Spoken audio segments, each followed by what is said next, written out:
Skadoosh, and welcome back to the channel, ninjas. Joey Boss with Bad Boy Gaming. We are going to crack open from StarCityGames, eBay's StarCityGames of all things. They have 13,788 positive feedback, which puts them at 99.9% positive feedback. Magic the Gathering 25 card Mythic rare lot. There she blows. I purchased 2 of these, so inside we'll have 2 of these.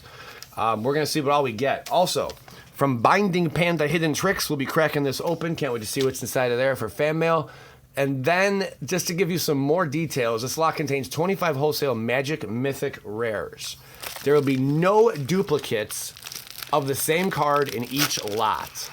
Please note that on purchases of multiple lots, there can be duplication between lots. Cards included are a mix of near mint and slightly played conditions. That is everything it says from StarCityGames on the site. Okay, I gotta pull this back really quick because of shipping. Get that out of here. And then here's our 2 lots. And nothing else inside. Oh, hot diggity darn. Okay, so these cost me $24.99 a piece. And we're gonna find out what we get inside of one of these. This is what it looks like, for anybody crazy wondering. Wholesale Mythic lot. Rares. 25, baby. Now it does say Mythic rares, but they're all rares. They're not can I just no, you can probably use scissors on this. Probably use a knife. Probably use a kniff. Always cut away from yourself, children. Always. So don't do what I just did there. Holy smokes. Okay. This is what you will experience if you purchase one of these lots. Just what I'm doing right now. Now again, this is not sponsored by any means. I just find something on the internet and I open it up. It's that simple. I don't really care for StarCityGames or Channel Fireball or Cool City Incorporated. I mean, none of these websites mean a damn thing to me. I just buy one of these and open them up. I don't even watch any of their stuff on YouTube. I don't do anything for these guys. I'm just cracking it open to crack it open. It's that simple. And to show you guys if it's worth it to purchase one of these. Now, I have seen in the past, damn it, StarCityGames, why you gotta have so much freaking tape right here? All right, that's already like a freaking... really, dude? Come on, bros. Whatever kind of tape you're using here, man, is that some kind of joke you guys got? Jesus Christ. All right, there you go. So that was next to impossible to open up. But that's okay. I'd rather get to me safe than to be damaged. Here we go. Madome, the Ageless. It's a 6-drop. Whenever Madome the Ageless deals combat damage to a player, take an extra turn after this one. Madome the Ageless can't attack during extra turns. That's funny. During extra turns, that's weird. It can't attack during extra turns. Would have been worth a lot more if it could. I would imagine. So it's a Theros. That's all we can tell there. Molten Tail Masticore. So basically, I'm assuming they took a lot. Well, we don't know. Let's not assume nothing yet. Molten Tail Masticore, 4-drop. At the beginning of your upkeep, sacrifice Molten Tail Masticore. Unless you discard a card. Exile a card from your graveyard. Molten Tail Masticore deals 4 damage to target creature or player. For 2, regenerate Molten Tail Masticore. It's something. Inverter of Truth. Now, a lot of these cards are probably going to be in like the 25 cent to like $2 range, I would assume. Mostly like all bulk. But some of these cards can blow up out of nowhere. Inverter of Truth has Devoid Flying. Inverter of Truth enters the battlefield. Exile a card from your library face down. Then shuffle all cards from your graveyard into your library. 6/6. Doesn't seem too bad. When Inverter of Truth enters the battlefield, exile a card from then shuffle a card from your graveyard. Eesh. You better win that match quick with that card. Holy crap. Erebos the Titan, 4-drop. Look at this guy. As long as your opponent's control no creatures, Erebos Titan has indestructible. Damage and effect that can destroy it, don't destroy it. Whenever a creature card leaves an opponent's graveyard, you may discard a card. If you do, return Erebos' Titan from your graveyard to your hand. 5/5. Pretty interesting, I assume. Soul of Zendikar. This thing is pretty interesting. Again, the interesting is a word we're going to use today because it's interesting. 6, it has reach, and for 5, you put a 3/3 green beast creature token on the battlefield, and then for 5 again, exile Soul of Zendikar from your graveyard, put a 3/3 green beast creature token on the battlefield. It's a 6/6. Hooded Hydra. Hydras are probably like the one creature type other than goats I want Goat Tribal, man. Goat Tribal's where it's at. But they're like the one creature type that really just never had like a whole lot of awesome sauce on it. You know, like they never really made a really powerful, too many powerful cards. They're mythic, but they don't have like, they don't stand out. Like, man, you go to elves and there's some bad Billy asses out there, but then you go to like hydras and there's just nothing really too impressive in hydras, except for that new hydra they just printed. But that's like a friggin' like, I don't know. That's just gonna get too off topic. A Demon of Dark Schemes, ultimate bulk there. Ulrich of the Krallen Horde. Get a load of this guy. Legendary creature, human werewolf. This was their attempt during Eldritch Moon to make a sweet werewolf master, and he just did not. He just baited everyone. That's all he did.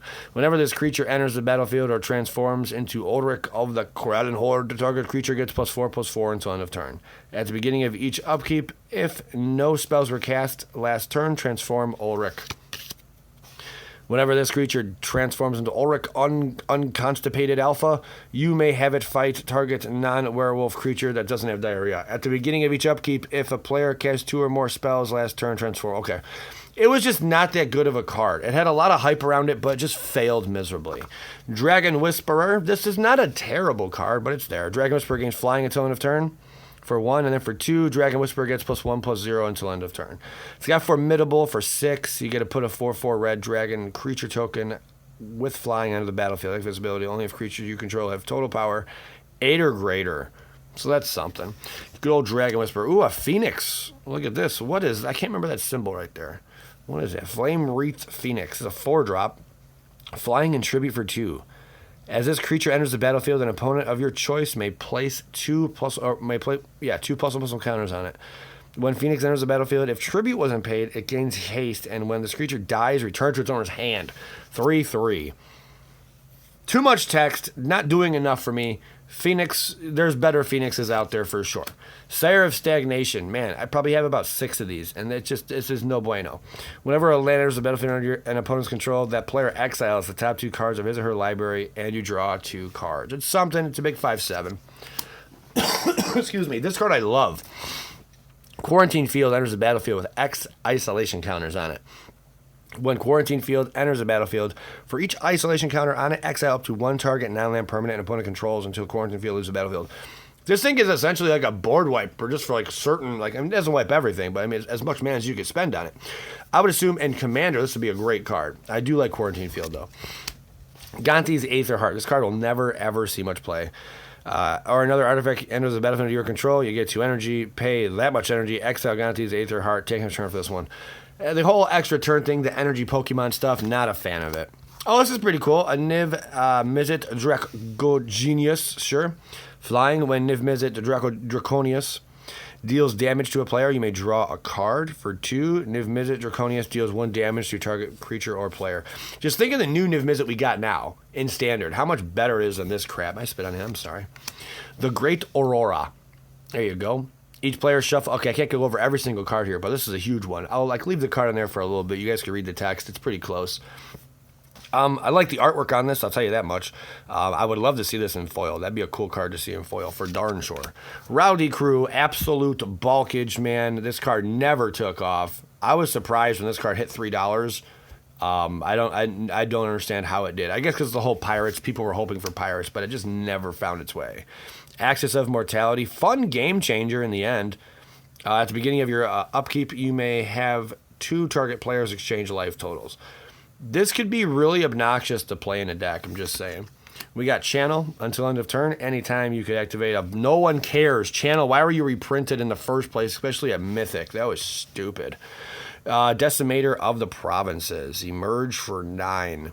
Ugh, it's a 10 to cast this thing already. When you cast Decimator of the Provinces, creatures you control get +2/+2 and gain Trample until end of turn. It has Trample and Haste. No, just stop it. Not good. Bulgarden Hellkite.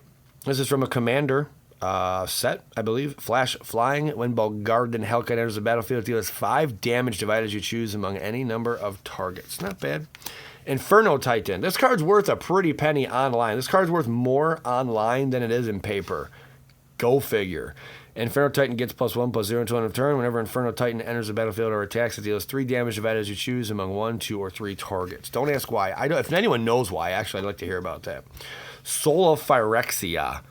It's a 6-dropper.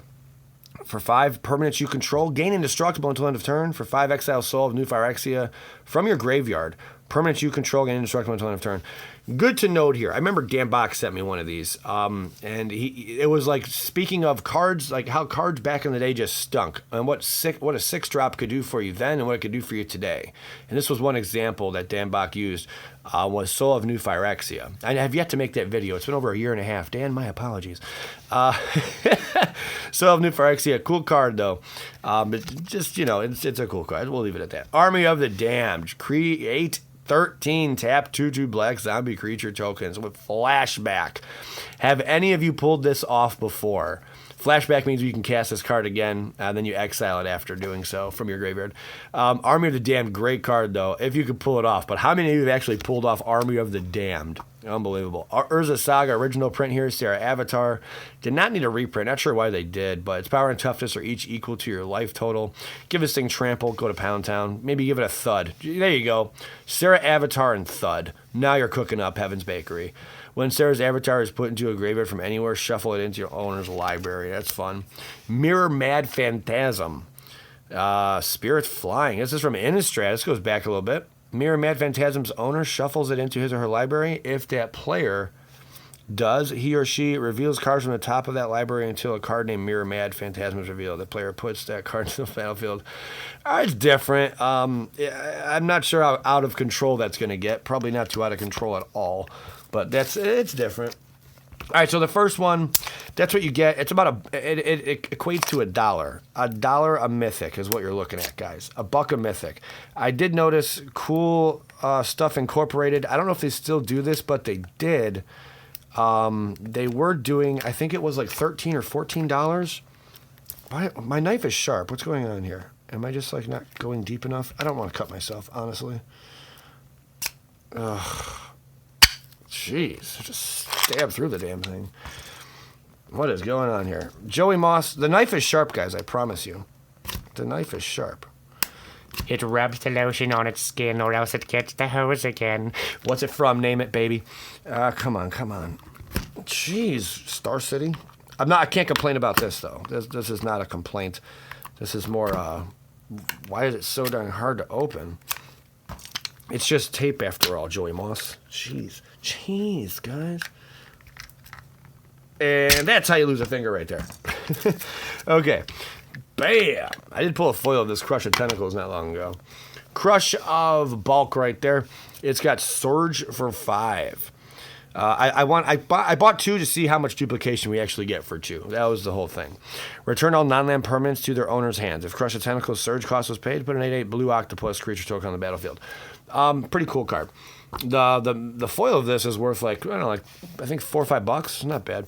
The reason I get these also, I think it's interesting because there have been times I've purchased these, and at the time some of these mythics were worth absolute nothing, which is the case for a lot of these right now. But down the road, a random set will pop up like War of the Spark, and out of nowhere, like I'm not saying, some cards will jump in price. I'm sure they're already anticipating that, and those types of cards are not in here. But there was that one 5-drop. Not 5-drop, 7-drop. What was it called? Something the Gatewatch or Assemble the Gatewatch, whatever the card's called. It's a 7-drop card. And it comes out, and you basically look at the top X amount of cards. I think it's 6 cards or something, and you can put 2 Planeswalkers into play on the battlefield. Well, that card wasn't worth much up until, another Inverter of Truth. Up until the point when War of the Spark was printed. Now that card's worth a little bit more. I'm not sure how much it is. And I probably got the title of it wrong. I think it's a 6-drop or 7-drop. Might be a 6. I'm not sure. But it definitely has gone up in price since. This is a card that probably will never go up in price, even when allies are printed again. They should have made this like a different, maybe like I don't know what they could have done to make this card better. But General Tazri, it's a cool card if you're playing allies, but it doesn't do a whole lot. Overflowing Insight, target player draws 7 cards. I mean, that's something. You can draw a bunch of cards. It's fun. It's how you mill out your opponent. If you have a mill deck, you just drop one of these suckers, put a 1-drop in it, mill your opponent out. They draw 7 cards, and also they you get it. Sidisi, Brute Tyrant. Oh yeah, baby. Probably will never be worth much right here. No, it just won't be. Ashclops Phoenix, but that whole card was I can't think straight. If I just knew the name of it, I wouldn't be so off and flustered right now. But I didn't realize this is Kanza Tarkir. I never seen this Phoenix before. Have you guys seen this Phoenix before? When Ashclops Phoenix dies, return to the battlefield face down. Its morph cost. When Ashclops Phoenix is turned face up, it deals 2 damage to each player. No, why was it a mythic? Prophetic Flamespeaker, double strike, and trample. When Prophetic Flamespeaker deals combat damage to a player, exile a top card of your library. You may play it this turn. That's kind of cool. Give this thing some help or something. It could be pretty sweet. I'm sure there was a lot of hype around this card when it came out. I guarantee there was a lot of hype around this card when it came out. Another Ulrich of the Bulk. Another Ulrich of the Bulk. We had an ADHD moment there. Can you tell me when? Can you tell me when? Ulrich of the Crowd. Oh, I like Mirror Dragon. This card right here was worth more. This thing was at like $4 or $5 for a while. Mirrorwing Dragon. Now it's probably floating around 75 cents. Whenever a player casts an instant or sorcery spell that targets only Mirrorwing Dragon, the player copies that spell for each other creature he or she controls that the spell could target. Each copy targets a different one of those creatures. Pretty neat, man. Fun in a dragon deck. Things can go off. There it is. Deploy the Gatewatch. I want to see what that card's worth. Because there was some speculation and hype around this card. And every time they were definitely giving these out. Let's take a look. See, we'll go to TCGplayer.com, and we'll look up Deploy the Gatewatch. I'm glad it showed up. I know it was worth absolute crap before. Deploy the Gatewatch. It was like 25 cents before. Let's see if it jumped at all. $1.84, and that's market price. People are selling them the pre-release for $8, but this one is going for about roughly $1.84. That's what market price is. So, and the reason this card's going to go up in price a little bit, look at the top 7 cards of your library, put up to 2 Planeswalker cards from among them onto the battlefield, put the rest of the bottom on the bottom of your library in a random order. There you go. Planeswalkers, War of the Spark, it all goes together, baby. Hellvault. What is this? 3 to bring out. For 1, exile target creature you control. For 7, exile target creature you don't control. Yikes. When it's put into a graveyard from the battlefield, return all cards exiled with it to the battlefield under their own control. Kind of cool, but man, that 7's really high. Another Quarantine Field. Descent into Madness. At the beginning of your upkeep, put a despair counter on Descent into Madness. Then each player exiles X permanents he or she controls and or cards from his or her hand, where X is the number of despair counters on Descent into Madness. Okay. Cruel Reality. Enchantment. Aura Curse. You want to curse somebody? Here you go. Enchant player. At the beginning of enchanted player's upkeep, that player sacrifices a creature or planeswalker. If the player can't, he or she loses 5 life. There you go. Indomitable Creativity. That's pretty unique. Destroy X target artifacts and or creatures. For each permanent destroyed this way, its controller reveals cards from the top of his or her library until an artifact or creature card is revealed and exiles that card. Those players put the exiled cards onto the battlefield. So much crap going on there. Aether Revolt, you were trying way too hard, my friend. Another Ganti's Aether Heart. Yep, sure. The Aether Wind Basker. Yeah, there were a lot of bulk in Aether Revolt mythics. It's a 7/7 trample. Whenever Aether Wind Basker enters the battlefield or attacks, you get an energy for each creature you control. Pay one of these, Aether Wind Basker gets +1/+1 until end of turn. It just wasn't doing enough. They could have made this a 6-drop, and still, it probably would still be the same price. I'm just saying. Another Great Aurora. Soul of Theros. It's a 6-drop. Vigilance, 6 for 6. Creatures you control get +2/+2 game first strike and lifelink until end of turn. And then for 6, exile Soul of Theros from your graveyard. Creatures you control get +2/+2 game first strike and lifelink until end of turn. It's kind of cool. I mean, again, probably more commander, I'm assuming. Big old avatar like that. Artwork's kind of plain Jane, by the way. Another Rowdy Crew. Another Sarah Avatar in the end here. And an Asperia Supreme Judge. Flying. Whenever a creature attacks you or a planeswalker you control, you may draw a card. 6/4. there is that. Well, I hope you guys enjoyed this presentation. This was from StarCityGames, $14.99. Let me know your thoughts on these. Do you think any of these cards have a chance of going up in price down the road? Also, have you purchased from them before? I'd love to know. As always, skadoosh!